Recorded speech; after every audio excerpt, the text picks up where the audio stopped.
Hello and welcome to the Commander's Quarters, your Magic the Gathering source that helps you command your budget.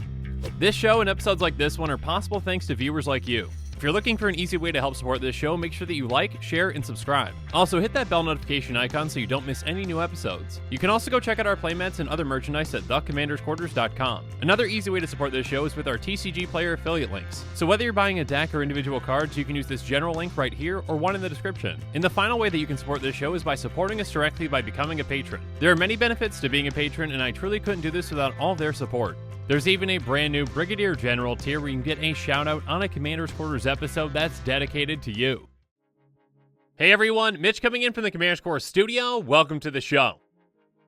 So today I have a very spicy episode for you because on today's episode I'm going to teach you how to beat your friends with just $1. That's right, the entire deck on this episode costs less than a lot of cards do. I mean, even the price of Sol Ring has dropped a lot throughout the years, getting reprinted in basically every single Commander product, and yet that price is still like $1.50, so this entire deck costs less than a singular Sol Ring. So what is this $1 deck exactly? What does it want to do? And most importantly, who is the commander for it? Well, let's jump into it to find out.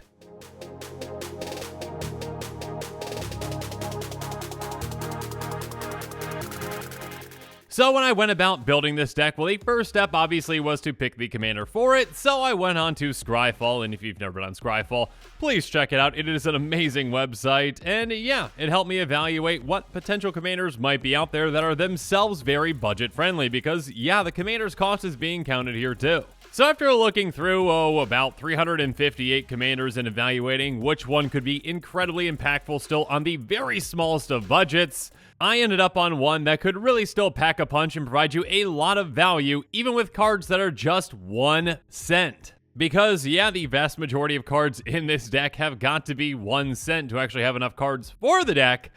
So yeah, your options are somewhat limited when it comes to that. Regardless, the commander that I did end up choosing for this deck, I had previously built in a very budget-friendly deck at just $9.95. That's right, Talrand Sky Summoner is back. And we're slicing that budget down even further because Talrand can.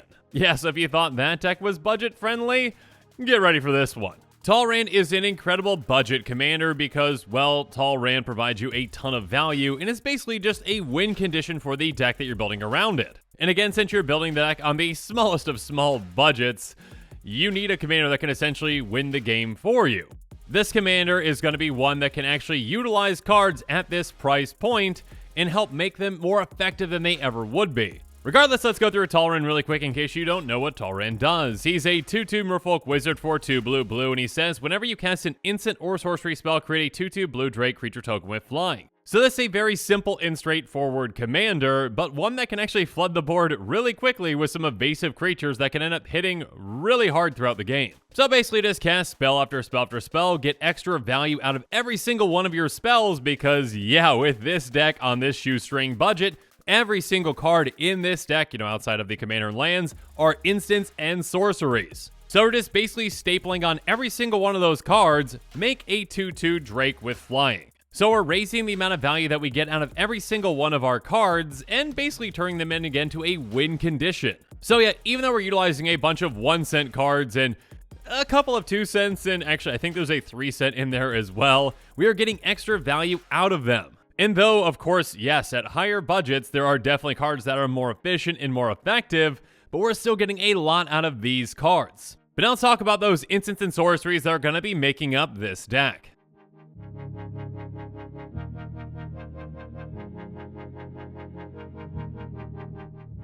First up, we have a ton of draw spells in this deck, and yeah, the first one I want to talk about is actually the golden pick of this deck, which is the #1 card out of our 99. And the golden pick for this deck is actually a very simple card, but a very effective one in this deck with Chilling Trap. It's an instant for a blue that says target creature gets -4/-0 until end of turn. If you control a wizard, draw a card. Yeah, this card is not splashy or a game ender by any means, but it does exactly what we want it to do for this kind of a deck. Again, thanks to Talrand being a wizard, this is a 1-mana cantrip at instant speed that also gives a creature -4/-0 until end of turn. So at instant speed, for just 1 mana, we draw a card, make a 2/2 Drake, and shrink one of our opponent's creatures. Again, that might sound simplistic, and it is, but yeah, this card is just incredibly efficient, and again, at this price point, you can't beat it for this kind of a deck. I mean, just keep in mind, if someone swings at you with a decent-sized creature, thinking that they're okay, and that we'd have to block with a lot of our Drakes to actually take that creature out, and we wouldn't be willing to trade that off, well,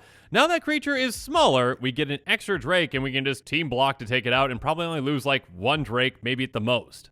And on top of that, again, we draw a card. So yeah, Chilling Trap, you're a fantastic card for this deck, and I'm very glad you're just a cent. But moving on from the Golden Pig, let's move on to some other cards with Startle, Shocking Grasp, and Everdream. Startle says target creature gets -2/-0 until end of turn, create a 2/2 black zombie creature token with Decayed. Oh yeah, and again, and I'm actually probably not going to say this for all these cards because basically all these are cantrips, draw a card. And then Shocking Grasp is also a cantrip that gives target creature -2/-0 until end of turn, so basically the first part of Startle. Next up, Everdream is just a straight up cantrip for 2 mana, but again at this deck, at instant speed, just hey, you get a 2/2 flyer, draw a card, yeah, we'll still take that. Speaking of which, there's Think Twice, which is fantastic with Talrand because it has flashback for 2 and a blue, so basically, you know, get 1 Drake for 2 mana and draw a card, and then get 1 Drake for 3 mana and draw a card. And speaking of repeatable casts, we've got Una's Grace, which is incredible in this deck. It's an instant for 2 and a blue, and says target player draws a card, and it's got Retrace. So that means we can cast this card from our graveyard by discarding a land and paying its cost. So Perpetual Drake and draw, yeah, sign me up. Moving on though, at 3 mana, we've got some more cantrips with Bewilder, Befuddle, and Crippling Chill.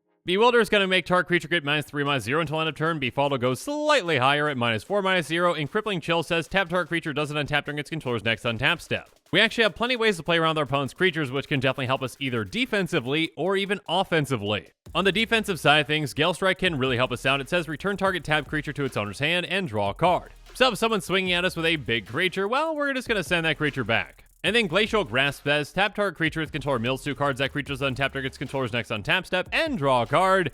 Yeah, milling players really isn't what this deck cares about, but who cares? And then Phantasmal Form says, until end of turn, up to 2 target creatures have base power and toughness 3/3, gain flying, and become blue illusions addition with other colors and types, draw a card. So this can essentially be a way for us to actually pump some of our Drakes, or actually even pump our Commander, technically, and get it through as well with flying. You know, or we can use this defensively if an opponent's attacking us with big creatures, while we just turn them into 3/3 flyers, and we just double block to take those creatures out. Next up, how about drawing even more cards with Divination, Comparative Analysis, and Field Research? Both Divination and Comparative Analysis are going to have us draw 2 cards, and Field Research is going to have us draw 2 cards, and if we kicked it, we draw 3 instead. Again, being in blue, we've got access to a ton of draw spells, so we can just keep our hand full and keep casting more and more spells to make more and more Drakes, and you see where this is going. Next up, though, we've got Inspiration, which lets us draw 2 cards at instant speed. And then Thirst for Meaning is going to have us draw 3 cards, then discard 2 cards unless we discard an enchantment card. And yeah, like I mentioned before, every single card in this deck is instant or sorcery, so we will be discarding 2, but that's fine.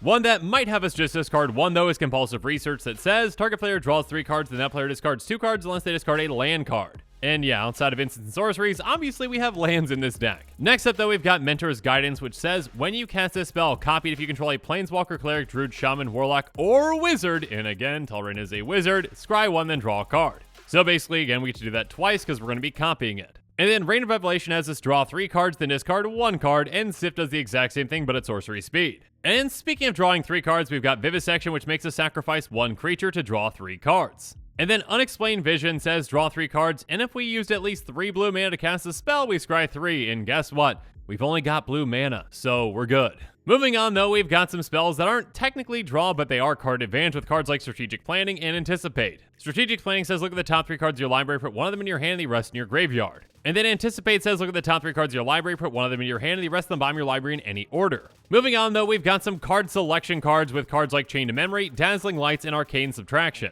Chain to Memory says target creature gets -4/-0 until end of turn, scry 2. Dazzling Light says target creature gets -3/-0 until end of turn, surveil 2. And Arcane Subtraction says target creature gets -4/-0 until end of turn, learn. And again, in Commander, learn is basically rummage, so we discard a card to draw a card. And then finally, we've got Secrets of the Key and Flood of Recollection. Secrets of the Key is going to have us investigate, and if we cast a spell from a graveyard, we investigate twice instead, and it's got flashback for 3 and a blue. And then Flood of Recollection is going to bring us back an instant or sorcery card from our graveyard to our hand, and then we exile this. So yeah, again, though we are on the smallest of budgets, we've got plenty of great options and cards that can actually, draw us more cards and make us Drakes, and we're nowhere near done with our instant sorceries just yet. Because of course we're in blue and we're going to be utilizing a lot of counterspells with things like Annul, Lose Focus, and Anti-Cognition. Annul is going to counter-target artifact or enchantment spell. Lose Focus says counter-target spell its controller pays 2, and we can replicate it. And Anti-Cognition is going to counter-target creature planeswalker spell its controller pays 2. And then if an opponent has 8 or more cards in their graveyard, so actually I might have lied earlier when I said mill didn't matter. It might matter. Then instead we just counter that spell and then scry 2. Regardless, next up we've got Bar the Gate, which is going to counter-target creature or planeswalker spell when we venture into the dungeon. And then Dissipate can counter any spell, and if that spell is countered this way, we exile instead of putting it into its owner's graveyard. And keep in mind, especially with spells that can counter anything, those are going to come in really handy at protecting our commander, which is very important for a deck like this that revolves around its commander. So we're also going to be running cards like Convolute, Flip the Switch, and Crush Descent. Convolute is going to counter-target spell its controller pays 4, which is a ton. So we also got Flip the Switch, which is going to do the exact same thing, and we get a 2/2 black zombie creature token with Decayed. And speaking of zombie tokens, Crush Descent's going to counter-target spell its controller pays 2, and we amass 2, so we start that zombie army off, and we get 2 counters on it. Next up, we've got a counterspell that can actually draw us a card with Bone to Ash, which is going to counter-target creature spell. And then Forceful Denial can actually get us 2 Drakes because it's an instant that says counter-target spell, and it cascades. So we reveal cards off the top of our library to hit something else, and yeah, we get to cast it for free. But finally, we can also protect Talrand with something like Shell Shield. It's got Kicker 1, and target creature you control gets +0/+3 until end of turn, but if this spell is kicked, that creature also gains Hexproof until end of turn. But now that we've talked about protecting our things, how do we deal with our opponent's things? First up, we've got String of Disappearances, Call to Heal, and Recalibrate. String of Disappearance is going to bounce target creature back to its owner's hand, then that creature's controller can pay blue, and if they do, they can copy the spell, choosing targets with a copy. So with this, we can actually use in a somewhat sneaky way, in that if an opponent is actually targeting Talrand and trying to get rid of him, well, we can target Talrand to bounce him, and then just copy the spell to bounce one of their things. Or, just cast this and target someone who doesn't have any blue mana so they can't bounce one of our things back. And then another flexible spell is Call to Heal, which says return target creature to its owner's hand, its controller draws a card. So again, if we need to save Talrand, great, we can, and we draw a card to do so. And then Recalibrate says return target creature to its owner's hand, if you discard a card this turn, draw a card. Again, we've got a decent amount of cards that actually let us discard when we draw, so yeah, we can draw an extra with this too. Next up, there's Depart the Realm, which can bounce any target non-land permanent back to its owner's hand, and it's only got a foretell cost of a blue. And then Runaway Together actually lets us bounce 2 creatures that aren't controlled by the same player. Moving on, there's Gust of Wind, which is going to cost 2 less if we control a flyer, which, yeah, we definitely will control a flyer, and it's going to bounce target non-land permanent we don't control to its owner's hand, and we draw a card. Next up, though, we've got Griptide, Revenge of the Drowned, and Bury in Books. Griptide's going to put target creature on top of its owner's library. Revenge of the Drowned puts target creature on the top or bottom of its owner's library, and we create a 2/2 black zombie creature with Decayed. And Bury in Books is only going to cost us 2 less to cast if it's targeting an attacking creature, and it's going to put target creature into its owner's library second from the top. So yeah, in the right situation, these can really slow opponents down. Speaking of which, there's Whiplash Trap, which might cost 5 mana, but if an opponent had 2 or more creatures enter the battlefield under their control this turn, we can just pay a blue rather than pay its cost. And for just that blue mana, we get to bounce 2 target creatures back to their owner's hand. Moving on though, we also have some other ways to mess with our opponent's things with Rookie Mistake, Frost Breath, and Tidal Wave. Rookie Mistake says until end of turn, target creature gets +0/+2, and another target creature gets -2/-0. Frost Breath is going to tap 2 target creatures, and those creatures don't untap during their controller's next untap step. And then Tidal Wave is going to give us a 5/5 blue wall creature token with Defender on the battlefield, and we sacrifice it at the beginning of the next end step. So yeah, this can be a fantastic temporary blocker for us. Moving on, we've got Decision Paralysis, Sudden Storm, and Choking Tethers. Both Decision Paralysis and Sudden Storm are going to tap up to 2 target creatures, and those creatures don't untap during their controller's next untap steps. On top of that, Sudden Storm's going to let us scry 1. And then Choking Tethers either can be cycled for 1 and a blue, and we tap down 1 creature, or we can cast it and tap up to 4. And finally, we've got Sleep of the Dead, Maximize Altitude, and Stealth Mission. Sleep of the Dead is going to tap down target creature, and it doesn't untap during controller's next untap step, and we can actually escape this to keep recasting it for just 2 and a blue and exiling 3 other cards in our graveyard. Speaking of recasting, Maximize Altitude is going to give target creature +1/+1 in flying until end of turn, and we can jumpstart it from our graveyard. So yeah, if we want to get Talrand through, we can. Speaking of which, Stealth Mission says put 2/+1 counters on target creature you control. That creature can't be blocked this turn. Most likely, we're going to be putting those counters, though, on a Drake, since we want to get extra damage through each turn, and usually flying is going to be enough to get through on most opponents. And actually, outside of our commander, we've got some other ways to make tokens I want to highlight right now. And that would be with cards like Talrand's Invocation, Serpentine Curve, and Relentless Advance. With a card named after our commander, of course Talrand's Invocation is going to make Drakes. It makes 2/2 blue flying Drake creature tokens with flying. Well, actually, again, if Talrand's in play, we get 3, so yay! And then with Serpentine Curve, we're going to make a 0/0 green and blue fractal creature token that gets X counters on it, where X is 1+ the total of instants and sorcery cards in our graveyard and exile. And finally, Relentless Advance is a very simple card that says amass 3. So again, with amassing, we make a zombie army if you don't have one, and then it gets 3 counters on it, and yeah, again, with this and with all the other spells in this deck, we get a Drake. But now that we've talked about every single non-land card in this deck, let's talk about the price.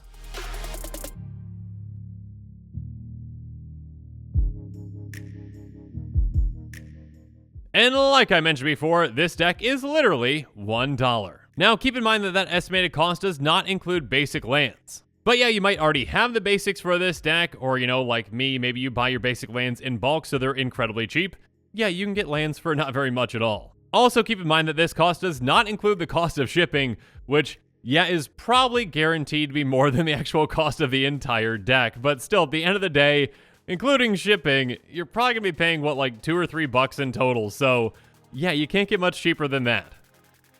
And with that, the show is coming to a close, so it's my turn to hear from you. So in the comments below, let me know what your thoughts on this episode are, and as always, thanks again and have a good one.